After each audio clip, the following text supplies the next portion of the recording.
Hello, YouTube. Continuing with The Gods by Robert G. Ingersoll. I'll read again the last paragraph as usual, just for continuity.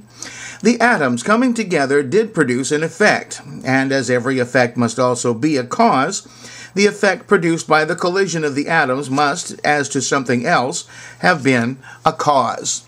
Then we have matter, force, law, order, cause, and effect without a being superior to nature. Nothing is left for the supernatural but empty space. His throne is a void, and his boasted realm is without matter, without force, without law, without cause, and without effect. But what put all this matter in motion? If matter and force have existed from eternity, then matter must always have been in motion. There can be no force without motion. Force is forever active, and there can be no cessation. If, therefore, matter and force have existed from eternity, so has motion. In the whole universe there is not even one atom in a state of rest. A deity outside of nature exists in nothing, and is nothing. Nature embraces with infinite arms all matter and all force. Force, by the way, is the word he uses, and in the 20th and 21st century parlance, we're talking about energy. That which is beyond her grasp is destitute of both, and can hardly be worth the worship and adoration, even of a man. There is but one way to demonstrate the existence of a power independent of and superior to nature, and that is by breaking, if only for one moment, the continuity of cause and effect. Pluck from the endless chain of existence one little link. Stop for one instant the grand procession, and you have shown beyond all contradiction that nature has a master. Change the fact, just for 1 second, that matter attracts matter, and a god appears. The rudest savage has always known this fact, and for that reason always demanded the evidence of miracle. The founder of a religion must be able to turn water into wine, cure with a word the blind and lame, and raise with a simple touch the dead to life. It was necessary for him to demonstrate to the satisfaction of his barbarian disciple that he was superior to nature. In times of ignorance, this was easy to do. The credulity of the savage was almost boundless. To him, the marvelous was the beautiful, the mysterious was the sublime. Consequently, every religion has for its foundation a miracle, that is to say, a violation of nature, that is to say, a falsehood. No one in the world's whole history ever attempted to substantiate a truth by a miracle. Truth scorns the assistance of miracle. Nothing but falsehood ever attested itself by signs and wonders. No miracle was ever performed, and no sane man ever thought he performed one, and until one is performed, there can be no evidence of the existence of any power superior to and independent of nature. The Church wishes us to believe. Let the Church or one of its intellectual saints perform a miracle, and we will believe. We are told that nature has a superior. Let this superior for one single instant control nature, and we will admit the truth of your assertions. We have heard talk enough. We have listened to all the drowsy, idealless, vapid sermons that we wish to hear. We have read your Bible and the works of your best minds.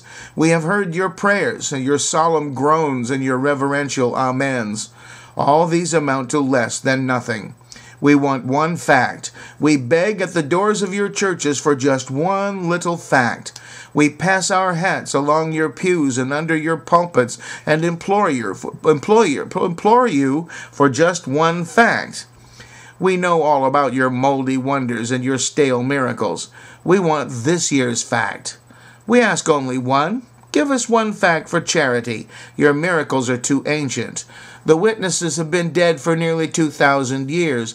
Their reputation for truth and veracity in the neighborhood where they resided is wholly unknown to us. Give us a new miracle, and substantiate it by witnesses who still have the cheerful habit of living in this world. Do not send us to Jericho to hear the winding horns, nor put us in the fire with Shadrach, Meshach, and Abednego. Do not compel us to navigate the sea with Captain Jonah, nor dine with Mr. Ezekiel. There is no sort of use in sending us fox hunting with Samson. We have positively lost all interest in that little speech so eloquently delivered by Balaam's inspired donkey. It is worse than useless to show us fishes with money in their mouths and call our attention to vast multitudes stuffing themselves with 5 crackers and 2 sardines. We demand a new miracle, and we demand it now. Let the church furnish at least one, or forever after hold her peace. In the olden time, the church, by violating the order of nature, I skipped a page there. By violating an order of nature, proved the existence of her God. At that time, miracles were performed with most astonishing ease. They became so common that the church ordered her priests to desist. And now this same church, the people having found some little sense, admits not only that she cannot perform a miracle, but insists that the absence of miracle, the steady, unbroken march of cause and effect, proves the existence of a power superior to nature. The fact is, however, that the indissoluble chain of cause and effect proves exactly the contrary. Sir William Hamilton, one of the pillars of modern theology, in discussing this very subject, uses the following language. The phenomena of matter taken by themselves, so far from warranting any interference to the existence of a God, would on the contrary ground even an argument to his negation. Let me do that again because I didn't read it very well. The phenomena of matter taken by themselves, so far from warranting any interference to the existence of a God, would, on the contrary, ground even an argument to his negation. The phenomena of the material world are subjected to immutable laws, are produced and reproduced in the same invariable succession, and manifest only the blind force of a mechanical necessity. Nature is but an endless series of efficient causes. She cannot create, but she eternally transforms. There was no beginning, and there can be no end. The best minds, even in the religious world, admit that in material nature there is no evidence of what they are pleased to call a God. They find their evidence in the phenomena of intelligence, and very innocently assert that intelligence is above and, in fact, opposed to nature. They insist that man at least is a special creation, that he has somewhere in his brain a divine spark, a little portion of the great first cause. They say that matter cannot produce thought, but that thought can produce matter. They tell us that the man has intelligence, and therefore there must be an intelligence greater than his. Why not say God has intelligence, therefore there must be an intelligence greater than his? So far as we know, there is no intelligence apart from matter. We cannot conceive of thought except as produced within a brain. The science by means of which they demonstrate the existence of an impossible intelligence and an incomprehensible power is called metaphysics or theology.